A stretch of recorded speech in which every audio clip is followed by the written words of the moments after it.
Hey guys, tonight we're taking a journey, not to a glorious Viking feast or a daring longship voyage, but into a corner of their world that's often overlooked, the crucible of childhood. We're going to peel back the layers of legend and explore the miserable daily life of a Viking child. You might imagine a life of freedom and adventure, but trust me, the reality was a brutal struggle for survival. A quick reality check.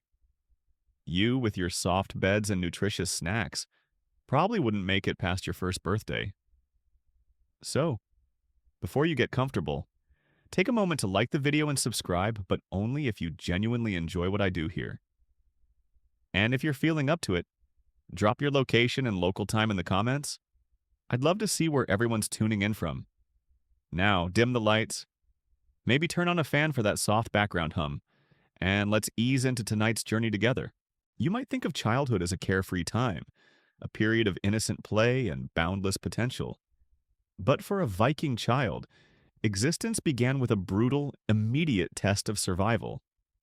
This was infancy's brutal first test, where the odds were stacked against you from the very moment of your birth. Imagine yourself as a newborn, tiny and vulnerable, entering a world that is harsh, unforgiving, and utterly devoid of modern comforts. You are born, perhaps, in a dark, smoky longhouse filled with the smells of peat smoke, animals, and unwashed bodies. There's no sterile hospital, no attentive nurses, no pain medication for your mother. Childbirth itself was incredibly dangerous, and many mothers, and even more infants, did not survive the ordeal. The first chilling decision came almost immediately after your birth exposure. If you were deemed weak, deformed, sickly, or simply one mouth too many for the family to feed, you could be taken out into the wilderness and left to die. This wasn't an act of malice, but a pragmatic choice in a world of limited resources and high mortality. Imagine being a parent, facing such an agonizing decision, forced by the grim realities of survival to abandon your own child to the elements or the wild animals. And if you were the child, imagine the cold, the hunger, the absolute helplessness of being left alone to perish. A common historical fact is that this practice, known as exposure or putting out, was not unique to the Vikings but was practiced in various ancient and pre-modern societies facing extreme hardship. Even if you were deemed worthy to live, your initial survival was far from guaranteed. Infant mortality rates in the Viking Age were astronomically high. Disease was rampant, cleanliness was rudimentary, and malnutrition was common.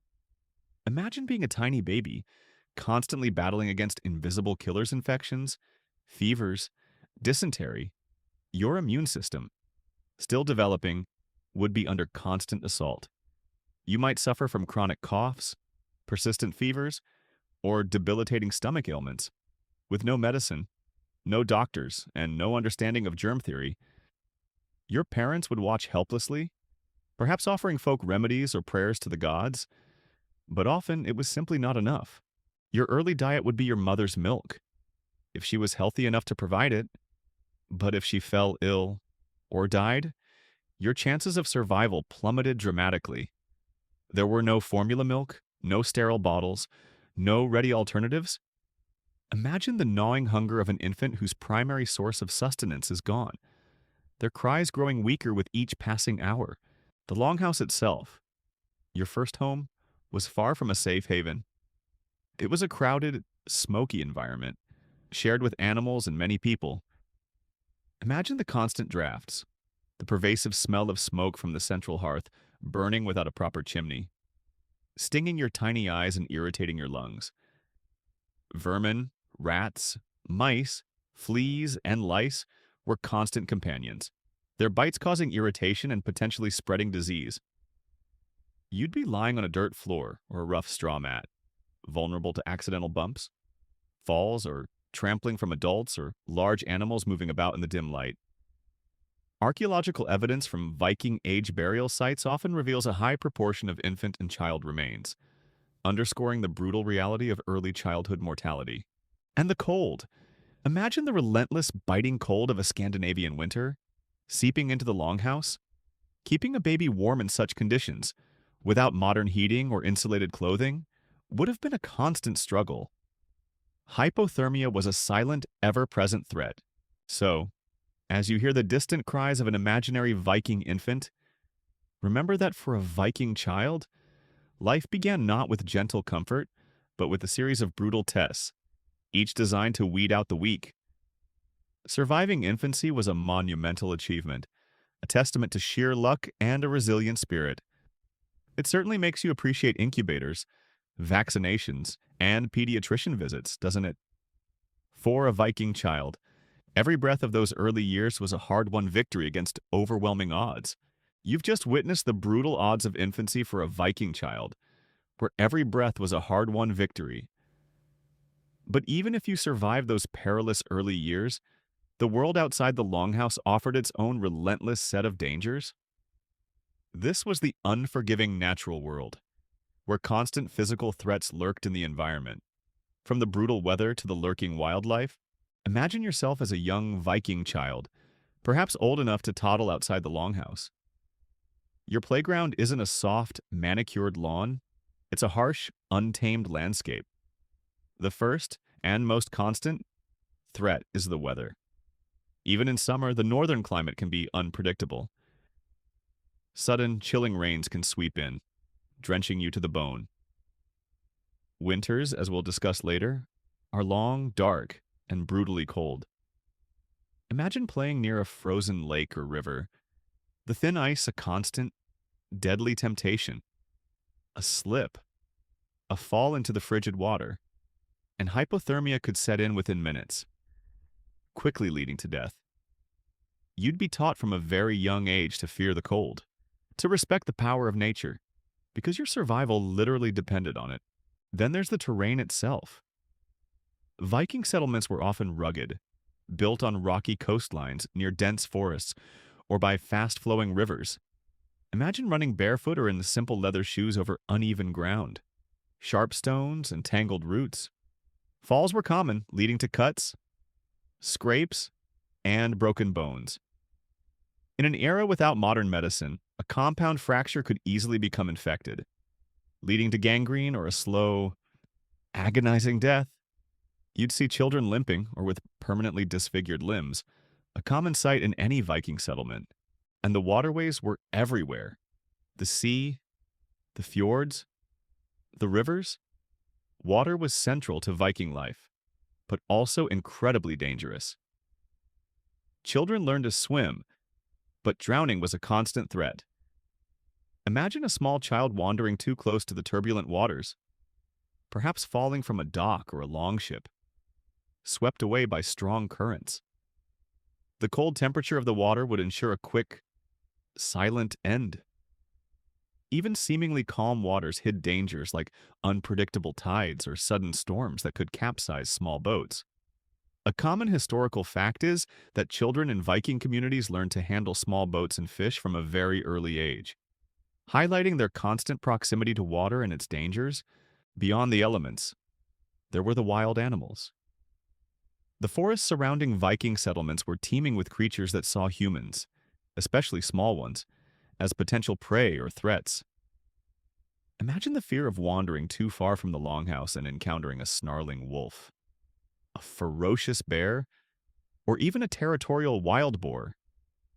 These weren't cuddly creatures from storybooks, they were powerful, dangerous animals, capable of inflicting grievous injuries or death. You'd be taught to recognize their tracks, to listen for their sounds, and to avoid them at all costs. The stories told around the hearth at night would often involve harrowing encounters with such beasts, serving as grim lessons. Even smaller creatures posed a threat. Venomous snakes, though less common in Scandinavia than in warmer climates. Vipers were present, or aggressive insects could deliver painful, even deadly bites or stings, especially to a small child with no access to anti-venom or effective medical care. Imagine a child screaming in agony, their limbs swelling, as poison spreads through their tiny body, with nothing to be done but watch and pray. And then there was the ever-present danger of accidents with tools and fire. Viking longhouses had central hearths for cooking and warmth, but without proper chimneys. Smoke filled the interior. Small children could easily fall into the open flames, suffering severe burns that, in that era, were often fatal or led to permanent disfigurement. Imagine the pain, the smell of burning flesh, and the lasting scars of such a horrific accident. Sharp tools, axes, knives, and agricultural implements were also ubiquitous. Children would be expected to handle them from a young age, but accidents were inevitable, leading to deep cuts or severed fingers. Archaeological discoveries of Viking Age child skeletons sometimes show evidence of healed fractures or injuries consistent with a physically demanding and dangerous upbringing, though it's hard to definitively attribute specific causes. The unforgiving natural world demanded constant vigilance and an early understanding of risk. There was no safety netting, no soft playground surfaces, no emergency services. Every venture outside the longhouse was a potential gamble with death, a constant lesson in survival forged by the harsh realities of their environment. You learned quickly to be wary, to be quick, and to respect the power of the wild, because your life depended on it. So, as you hear the distant howl of an imaginary wolf, or feel a phantom chill in the air, remember that for a Viking child, the natural world was not a benign playground. It was a realm of constant physical danger, from the relentless elements to the lurking predators, making every day a test of endurance and awareness. It certainly makes you appreciate climate-controlled homes, paved roads, and modern wildlife management, doesn't it? The innocence of childhood was a luxury rarely afforded by the unforgiving Viking landscape. You've imagined the constant physical dangers of the Viking natural world, where every step outside the longhouse was a gamble? But childhood in the Viking Age wasn't just about avoiding peril. It was about contributing to the family's survival from a very young age. This was a life of endless chores, where demanding, pervasive labor was expected from Viking children, leaving little time for carefree play and quickly ushering them into the responsibilities of adulthood. Imagine yourself as a Viking child, perhaps around 5 or 6 years old. Your day doesn't begin with cartoons or a leisurely breakfast. You're roused early, even in the dim light of the longhouse, because there's always work to be done. Your tasks aren't optional. They are essential for your families, and thus your own survival in a harsh, self-sufficient world. One of your first duties might be related to animal care. Imagine trudging out into the cold, perhaps with a smaller bucket than an adult, to collect feed for the livestock, the pigs, sheep, goats, or cows kept in or near the longhouse. You might be responsible for fetching water for them from a nearby well or stream, a heavy and often cold task. You'd learn to distinguish between different animals, to recognize signs of illness, and to handle them carefully. Even a small child could feed chickens or gather eggs, understanding that every contribution, no matter how minor, was vital. A common historical fact is that children often developed strong bonds with the animals they cared for, as they were so integral to the family's survival. Then there are the household chores. Inside the smoky longhouse, you'd be expected to help with countless tasks. Imagine sweeping the dirt floors with a crude broom, trying to keep the ever-present dust and animal droppings at bay. You might be tasked with fetching wood for the central hearth, carrying small bundles of kindling, or tending the fire, ensuring it never went out, as warmth was critical for survival, especially during long winters. You'd help with food preparation, perhaps grinding grain with a hand quern, a monotonous and physically demanding task, or helping to sort dried fish or preserved meats. Even peeling vegetables or stirring a pot would fall to you. For girls, the emphasis would shift towards textile production and domestic duties. Imagine learning to spin wool with a drop spindle from a very young age, your small fingers painstakingly twisting fibers into thread. You'd help with weaving, perhaps preparing the loom or separating threads. These weren't hobbies, they were essential skills, as every piece of clothing, every blanket, every sail needed to be produced by hand. You'd spend hours sitting by the flickering firelight, performing these repetitive tasks, your hands becoming nimble, but also sore and calloused. For boys, the chores would often involve more outdoor, physically demanding tasks as they grew older. Imagine helping your father in the fields, perhaps pulling weeds, clearing stones, or helping with the harvest. Even if your small stature meant you could only do lighter work, you'd be taught to handle simple tools, to learn the rhythms of the seasons, and to understand the importance of a good harvest. You might also learn basic fishing or foraging skills, collecting berries, nuts, or edible plants from the surrounding wilderness. Knowing which were safe and which were poisonous, the concept of playtime as we know it was largely non-existent. While children undoubtedly found moments for games, their lives were primarily structured around work. Every activity, even seemingly leisurely ones, often had an underlying educational or practical purpose, preparing you for your future role as an adult. You learned by doing, by observing, and by being expected to contribute from the moment you could walk. The discipline around these chores was strict. Laziness or failure to complete tasks could have immediate consequences, not just for you, but for the entire family.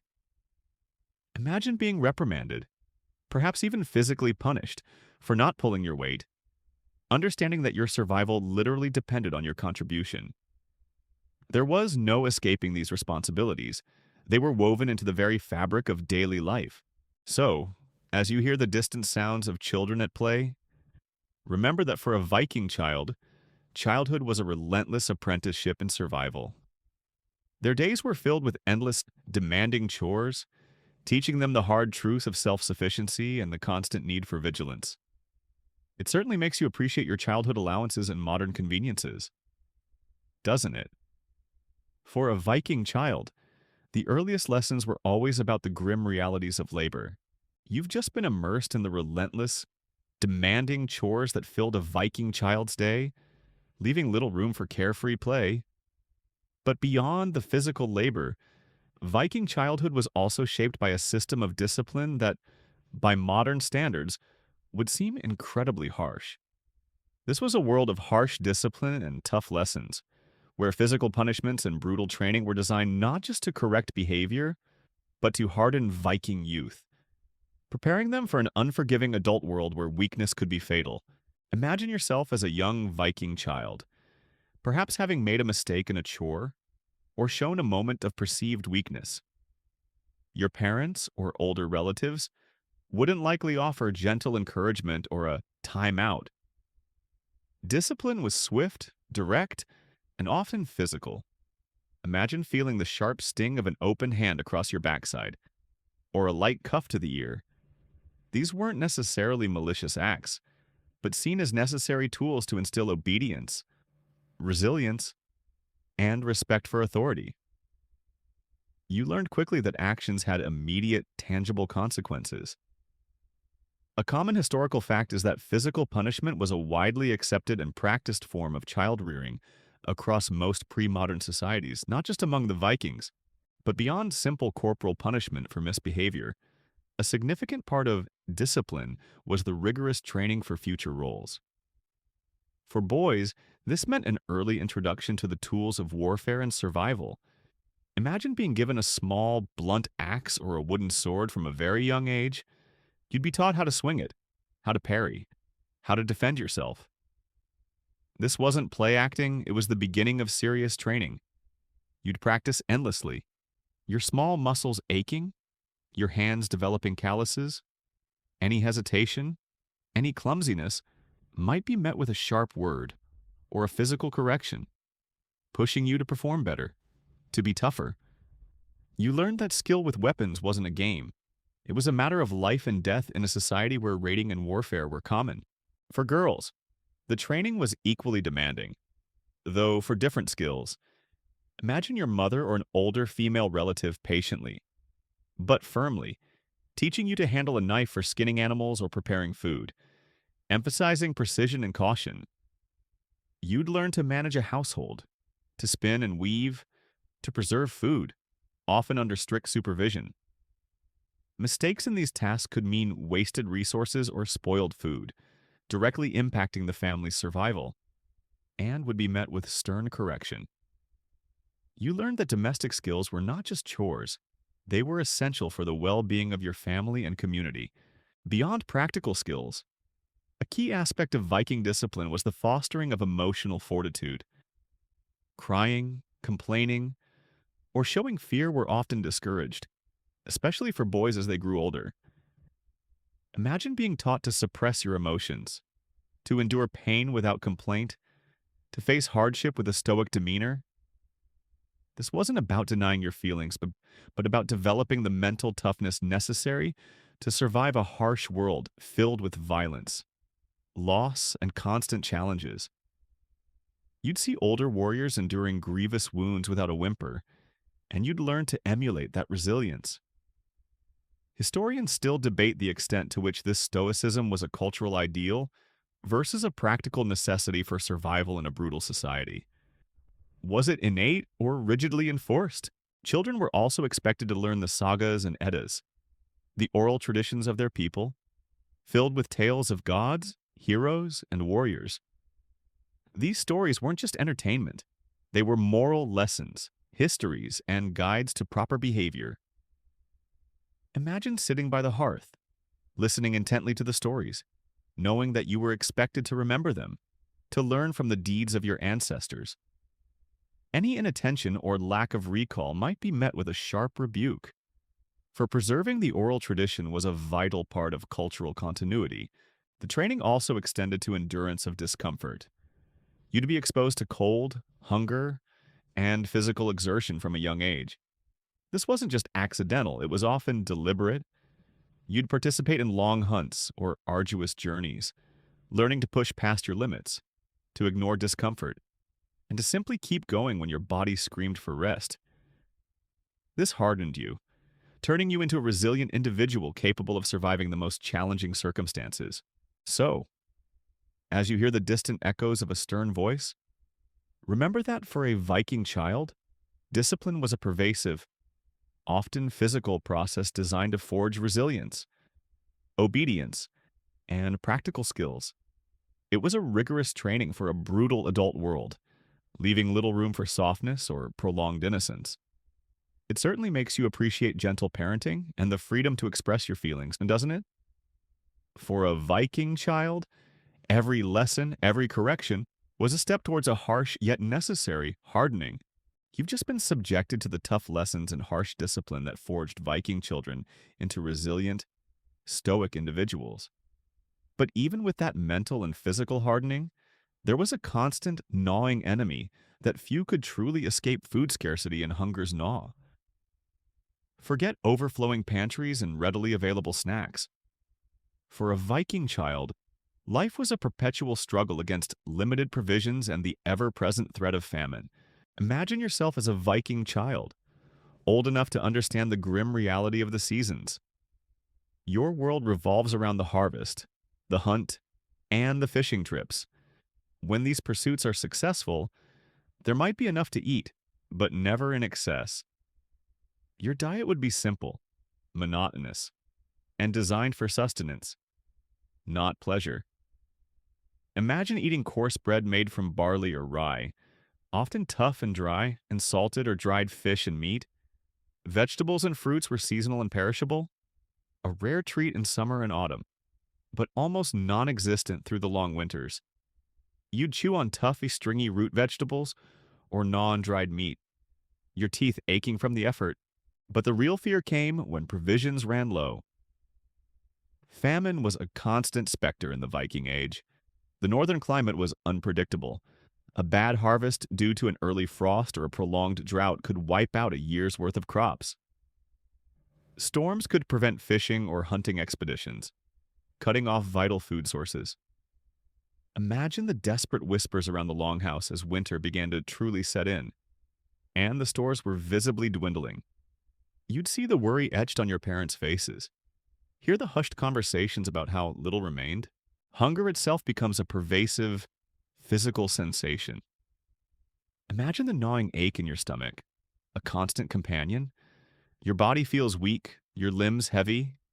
You'd be perpetually cold, as there wouldn't be enough food to generate internal warmth. You'd watch every mouthful your family took, calculating silently if there would be enough for you. Children would often be the first to suffer the effects of starvation. their smaller bodies more vulnerable to prolonged deprivation. You'd see your friends and siblings growing thinner, their eyes hollow, their movements slow. A common historical fact is that historical records and archaeological findings from Viking settlements show clear evidence of malnutrition and periods of famine, particularly in more marginal territories like Greenland. During severe scarcity, every scrap of food would be precious. You might be sent out to forage for anything edible, roots, bark, wild berries if any were left, or even desperate attempts to find edible lichen. Imagine chewing on bitter bark, trying to extract any meager nutrients. Your mouth dry, your stomach still screaming for food. The lines between what was edible and what wasn't would blur in the face of true hunger. And the taste. There was no pleasure in eating. Food was fuel, a desperate necessity. Any small amount of fat or fresh meat would be savored. But mostly it was a monotonous repetition of bland, preserved items. You wouldn't complain because complaining wouldn't make more food appear. It would only invite a stern look or a harsh word. You learned to eat what was given, when it was given, with silent gratitude. The psychological toll of living under the constant shadow of hunger was immense. You'd develop an early understanding of resource management and the fragility of life. Every successful hunt, every good harvest, would bring a fleeting sense of relief, followed quickly by the renewed anxiety of preparing for the next lean period. You learn to be frugal, to waste nothing, and to constantly fear the lean months. Your dreams might be filled with images of abundant food, only to wake to the same gnawing hunger. Historians still debate the extent to which food scarcity was a primary driver for Viking expansion and raiding, versus other factors like political instability or quest for new trade routes. However, it clearly shaped daily life. The stark reality of food scarcity meant that children often faced a higher risk of death during famines. Their smaller bodies, with fewer reserves, succumbed faster to starvation and the diseases that often accompanied it due to weakened immune systems. You'd witness loved ones fade away. Their death's a direct consequence of a world that simply couldn't produce enough to sustain everyone. So, as you hear the distant rumbling of your stomach, remember that for a Viking child, hunger was not just an occasional inconvenience. It was a constant companion, a physical and psychological burden that shaped every aspect of their lives. From their daily chores to their deepest fears, it certainly makes you appreciate a well-stocked refrigerator and the abundance of modern grocery stores, doesn't it? For a Viking child, the next meal was never guaranteed, and often it was a desperate battle for survival. You've just been introduced to the gnawing reality of hunger, a constant companion for a Viking child. But even if you managed to find enough to eat, the Viking Age presented an even more terrifying, insidious threat: disease, death, and no cures. Forget modern hospitals, vaccines, or even basic antibiotics. Life in a Viking settlement was a relentless battle against rampant illnesses, poor hygiene, and a complete lack of effective medicine, making childhood a precarious dance with mortality. Imagine yourself as a Viking child, perhaps having survived infancy and the immediate dangers of the natural world. Your greatest enemy now is invisible. You live in a crowded, often smoky longhouse, shared not only with your family but often with livestock. The air is thick with the pervasive smell of peat smoke without a proper chimney, animal waste, and unwashed bodies. This environment is a perfect breeding ground for disease. One of the most rampant killers was dysentery, a terrifying illness that causes severe diarrhea and dehydration.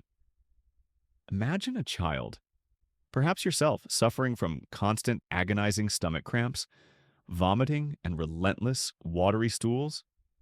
Your tiny body quickly loses fluids, leading to extreme weakness and a rapid decline.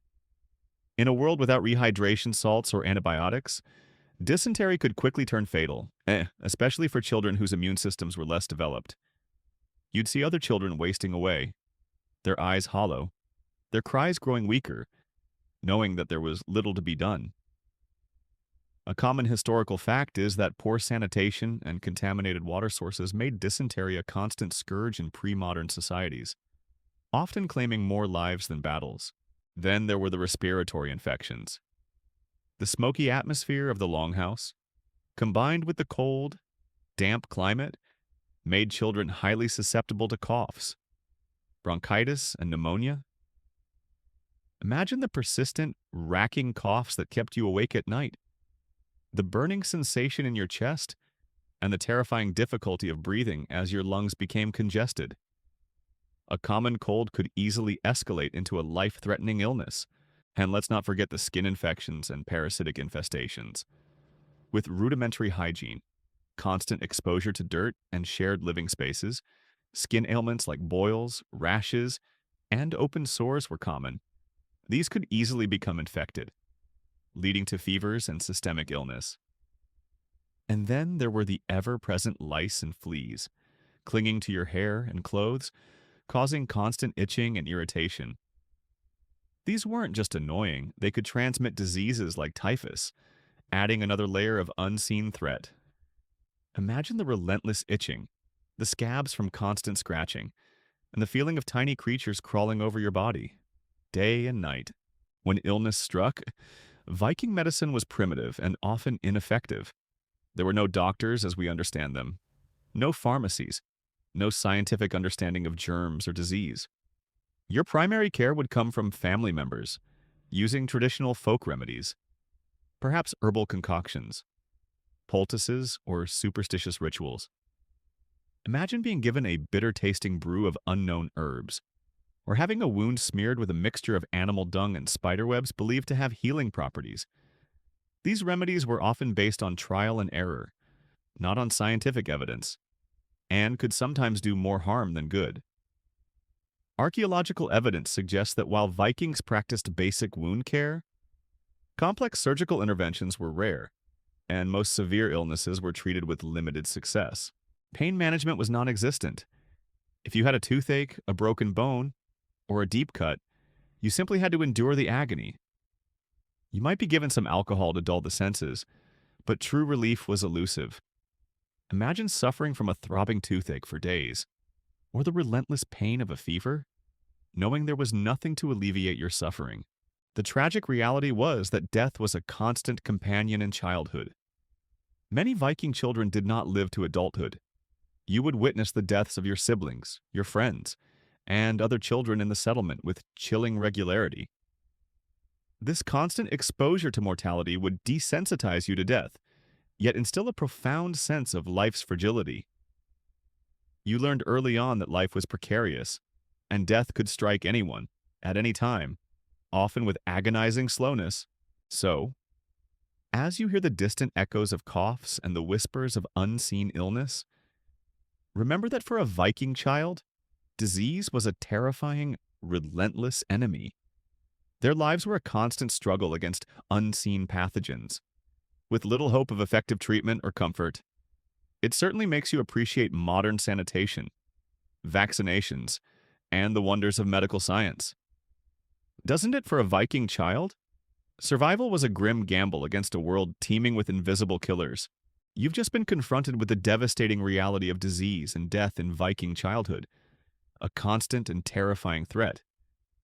But even if a Viking child managed to survive the perils of infancy, the unforgiving natural world, the endless chores, the harsh discipline, and the gnawing hunger, their childhood was still markedly different from what we understand today. This was a life of limited play, early adulthood, where the brief window for carefree childhood games quickly gave way to the rapid and often abrupt transition into the demanding responsibilities of an adult. Imagine yourself as a Viking child, perhaps now old enough to perform more substantial chores, but still harboring a youthful spirit. While glimpses of play certainly existed, it was not the central focus of your day. Most of your play would be directly related to developing the skills necessary for survival in adulthood. Imagine practicing with a small bow and blunt arrows, aiming at targets, or wrestling playfully with other boys.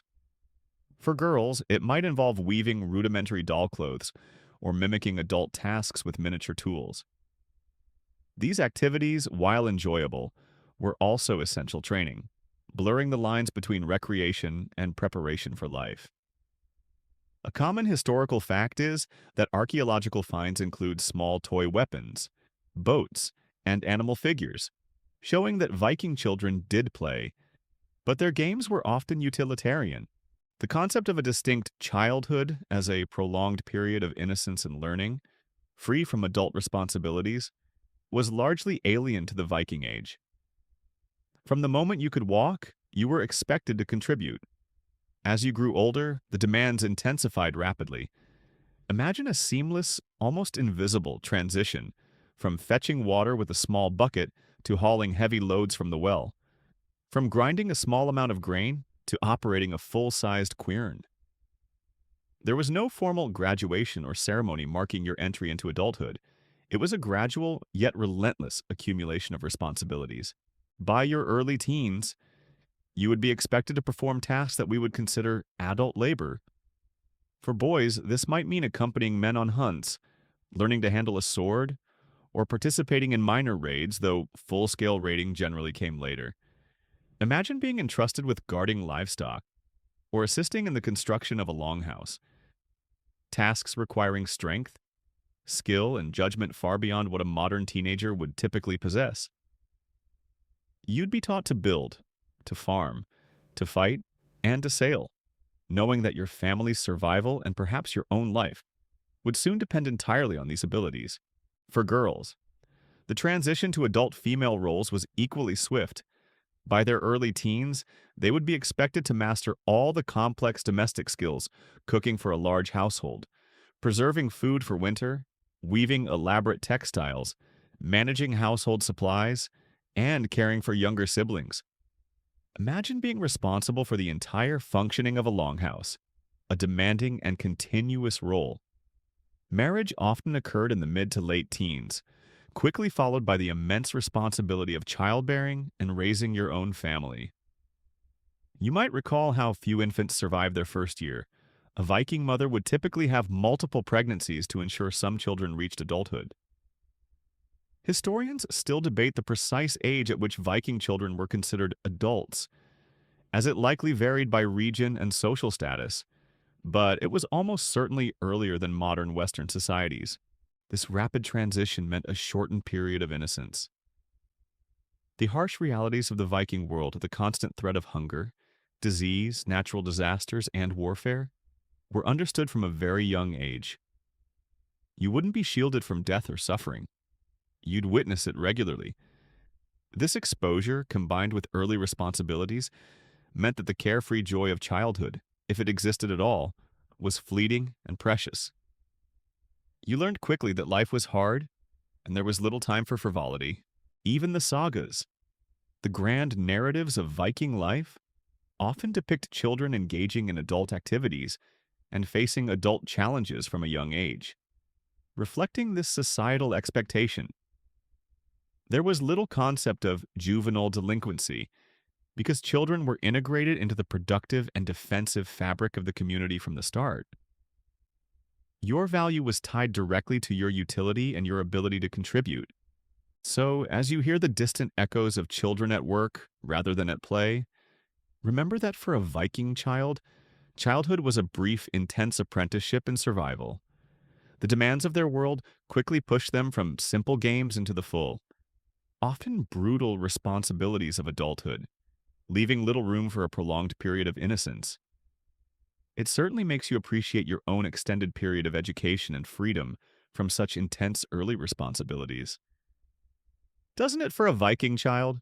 Growing up meant growing hard and quickly. You've just considered the abbreviated, demanding childhood of a Viking, rapidly transitioning into adulthood's grim responsibilities. But even as they toiled and trained, an ever-present external dread loomed over every Viking child, the fear of raids and slavery. Forget the comfort of safety nets. For these children, the possibility of their world being shattered by sudden violence and their future condemned to brutal servitude was a constant, terrifying reality. Imagine yourself as a Viking child, perhaps out fishing with your father in a small boat near the coast, or tending sheep on the family farm. Your community is peaceful for now. But then a chilling whisper spreads, or a distant smoke plume appears on the horizon.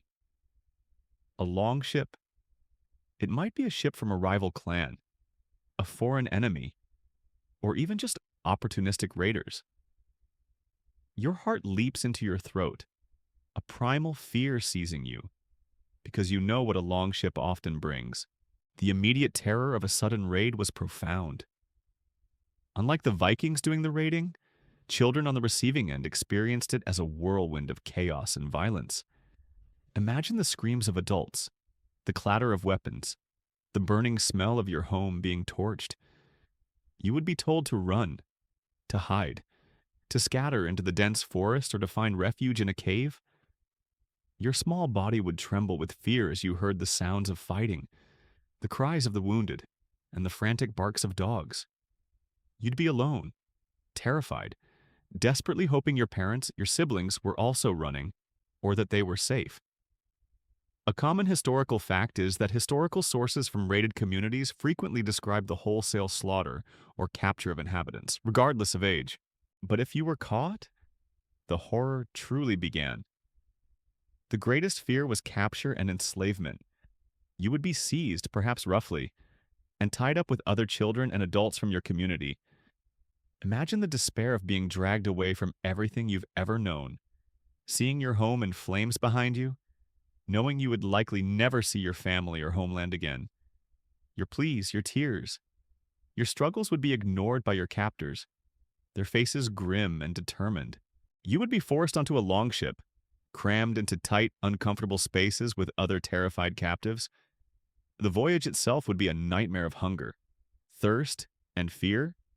You'd be an object, a piece of property to be traded. Imagine the constant anxiety of not knowing where you were going, what awaited you at your destination. Your future, your very existence, was now entirely in the hands of your captors. Upon arrival at a new land, or back in the Vikings' homeland, you would face the dehumanizing sail block. Imagine being paraded in a slave market, your body inspected, your potential usefulness assessed, as you are bought and sold like an animal. Your value might be determined by your age, your perceived strength, or your skills. You'd be separated from any remaining family members, utterly alone in a foreign land, surrounded by strangers who spoke a different language and had no regard for your personhood. This profound loss of identity, of belonging, would be a crushing blow to a child's spirit. As a thrall Viking slave, your life would be one of relentless toil and brutal treatment. You could be assigned to heavy labor in fields, forests, or mines, tasks far beyond the capacity of a child but enforced with ruthless discipline. Imagine enduring constant beatings, meager food, and harsh living conditions, all while your small body struggled to keep up with adult demands. You'd be perpetually exhausted, your body aching, your spirit slowly eroding under the weight of endless servitude. Historians still debate the precise legal status and treatment variations for different types of thralls in Viking society, but their ultimate lack of rights and harsh lives are well documented. The fear of this fate permeated Viking childhood. Stories of raids and thralls would be told around the hearth, not just as tales, but as grim warnings. Children would learn the importance of vigilance, of hiding, and of resisting capture, because they knew, intimately, the awful truth of what happened to those who were taken. This constant external threat shaped their worldview, instilling a deep sense of vulnerability and a pragmatic understanding of the world's harshness. So, as you hear the distant sound of waves, remember that for a Viking child, the adventurous longship often brought only terror and the terrifying prospect of enslavement. Their innocence was shadowed by the constant fear of being ripped from their homes and forced into a life of brutal servitude, a fate worse than death for many. It certainly makes you appreciate your personal safety and freedom, doesn't it? For a Viking child, the greatest monster wasn't in a storybook. It was the longship on the horizon. You've just faced the horrifying reality of raids and slavery, a terrifying external threat that loomed over every Viking child's existence. But even when safe within the confines of their longhouse, Viking children endured another relentless, inescapable enemy, Viking winter's cruel embrace. Forget cozy nights by a roaring fire. The truth was a brutal, prolonged period of intense cold, pervasive darkness, and a suffocating isolation that pushed both body and spirit to their limits. Imagine yourself as a Viking child as autumn turns to winter. The vibrant greens and browns of summer are replaced by the somber grays of a sky perpetually laden with clouds. The first snow falls, gently at first, then relentlessly, burying the landscape under a thick, insulating blanket. But this blanket offers no warmth to you. The cold seeps into your very bones. The winds howl outside the longhouse, a constant mournful lament, reminding you of the brutal world beyond the thick turf walls. Your world shrinks dramatically. Gone are the days of playing outside, foraging, or tending animals in the open fields. Your life becomes confined to the dark, smoky interior of the longhouse. Imagine spending months, perhaps half the year within these cramped quarters. The air is thick with the pervasive smell of peat smoke from the central hearth, which often lacked a proper chimney, mingled with the odors of unwashed bodies, animals housed indoors for warmth, and stored food. Your eyes constantly sting from the smoke, and your lungs ache from inhaling it day after day. A common historical fact is that chronic respiratory issues like smoker's cough were prevalent in longhouse inhabitants due to poor ventilation. The darkness is oppressive. With short winter days, especially in the northernmost settlements, the sun barely rises above the horizon, if at all. For weeks or even months, you might live in a state of perpetual twilight, illuminated only by the flickering, smoky flames of the central fire and crude oil lamps. Imagine the psychological toll of this unending gloom, blurring the line between day and night, making every task a strain on your eyes and contributing to a pervasive sense of melancholy and lethargy. There's no electric light to chase away the shadows, just the dancing, unreliable glow of fire. The cold inside the longhouse, while mitigated by the thick walls and central fire, was still relentless. Imagine huddling close to the hearth, your back freezing while your front roasts. Drafts would whistle through cracks in the turf, through ill-fitting doors, and down from the roof. Your clothes, though woolen, would feel inadequate against the pervasive chill. Keeping warm was a constant struggle, requiring endless chores to gather firewood and fuel for the hearth. You'd be perpetually shivering, your fingers and toes aching from the cold, susceptible to chilblains and even frostbite if you ventured outside. Archaeological excavations of Viking Age longhouses reveal the extensive use of turf and stone for insulation, highlighting the extreme measures taken to combat the cold. Food scarcity during winter, as we've discussed, was a constant terror. With hunting and fishing made difficult or impossible by ice and snow, and no fresh crops, you subsisted almost entirely on dried, salted, or fermented foods stored from the harvest season. Imagine the constant gnawing hunger, made worse by the cold that demanded more calories to stay warm. The monotony of the diet would be soul-crushing. And then there's the isolation. The heavy snows and icy seas would often cut off Viking settlements from neighboring communities, or even from easy travel within their own region. Imagine being trapped, sometimes for months, with the same group of people, unable to leave, unable to receive news or supplies from the outside world. This close confinement, combined with the lack of varied activity and the omnipresent darkness, could lead to strained relationships, cabin fever, and a profound sense of loneliness. Disputes could fester, and tempers could fray under the relentless pressure of constant proximity and shared hardship. Even entertainment was limited. Stories, sagas, and simple games by the fire were common. But without new experiences or outside contact, even these could become repetitive. You'd yearn for the return of the sun, for the warmth that signaled renewed activity and a brief respite from the winter's cruel embrace. So, as you feel the phantom chill of a distant winter night, remember that for a Viking child, the long northern winter was not a magical season of snow days and holidays. It was a prolonged, brutal test of endurance, a period of unrelenting cold, pervasive darkness, and profound isolation that shaped their resilience, but also marked them with the deep understanding of nature's merciless power. It certainly makes you appreciate central heating, electric lights, and easy access to fresh food. Doesn't it for a Viking child? Winter was a true ordeal, a struggle for survival fought in the dim, smoky confines of their home. You've just been immersed in the relentless, suffocating grip of the Viking winter, a crucible of cold, darkness, and isolation. As our journey through the miserable daily life of a Viking child concludes, let's reflect on the profound, often unglamorous, outcome of this arduous upbringing, a future forged in hardship. Forget the simple narrative of fearless warriors. The truth is that their brutal childhood shaped resilient, yet often stoic and pragmatic.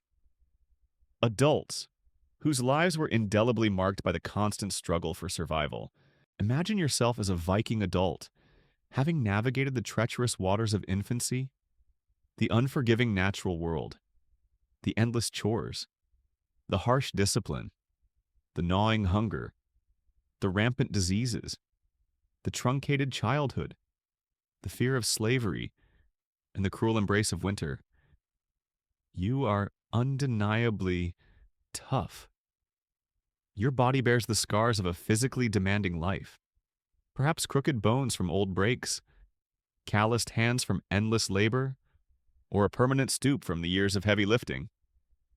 Your mind is equally hardened, accustomed to hardship, danger, and loss.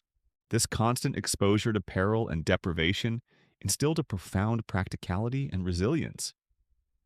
There was no room for weakness or sentimentality. You learned to be resourceful, to make do with what you had, and to endure pain without complaint. The stoicism often associated with Vikings wasn't just a cultural ideal, it was a survival mechanism, a necessary emotional shield against a world that offered little comfort or easy joy. Imagine facing adversity with an almost unshakable calm, because you've seen and endured so much worse. A common historical fact is that Viking sagas often praise characters for their hugr, mind, spirit, or maniform manliness, often exemplified by their ability to remain composed in the face of death or extreme difficulty. However, this hardening came at a cost. Your childhood was not a time of carefree exploration or extended education as we understand it today. It was an early, intense apprenticeship in survival. This meant limited opportunities for intellectual or artistic pursuits beyond what was practical for daily life.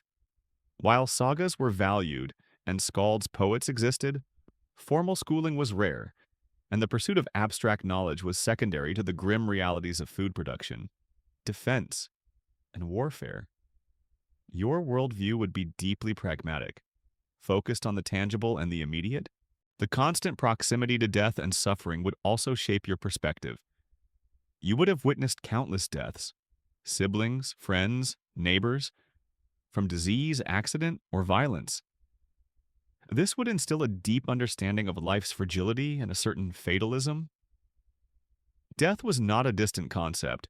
It was a constant companion, and perhaps even a familiar one.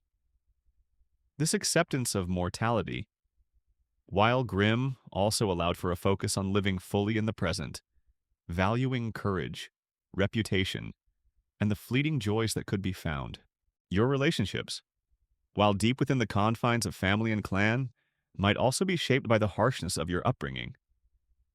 There was less room for overt displays of affection, more for shared burdens and mutual reliance. Loyalty within your herd household retinue or kindred family was paramount, a matter of survival, forging bonds that were forged in hardship. Historians still debate the extent to which Viking child-rearing practices fostered emotional detachment versus a unique form of familial bond shaped by shared adversity. The Viking spirit of exploration and daring, which led them across vast oceans, was itself a product of this harsh upbringing, faced with limited resources and constant threats at home. The lure of new lands, new wealth, or simply escape from hardship was a powerful motivator. Your childhood taught you to be fearless in the face of the unknown, to endure extreme discomfort, and to push beyond perceived limits, qualities essential for such audacious ventures. So, as you hear the distant echoes of Viking longships, remember that the stoic, adventurous spirit of the Viking adult was not simply born, it was forged in the relentless crucible of a miserable childhood. Every cold night, every demanding chore, every gnawing hunger pang, and every terrifying close call contributed to the resilient, pragmatic, and often hardened individuals who left their indelible mark on history.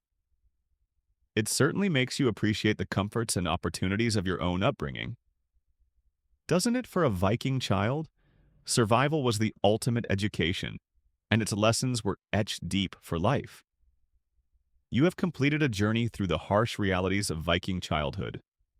We have explored the brutal survival test of infancy, the dangers of the natural world, a life of endless chores, the harsh lessons of discipline, food shortages and the fear of starvation, disease and death with no cure, a shortened childhood and early adulthood, the fear of raids and slavery, the cold embrace of the Viking winter, and finally a future forged from hardship. As you drift off to sleep, let the images of children fighting to survive, their hard lessons and their incredible resilience fade away. It is a reminder that even in the most romanticized cultures, everyday life can be a constant struggle.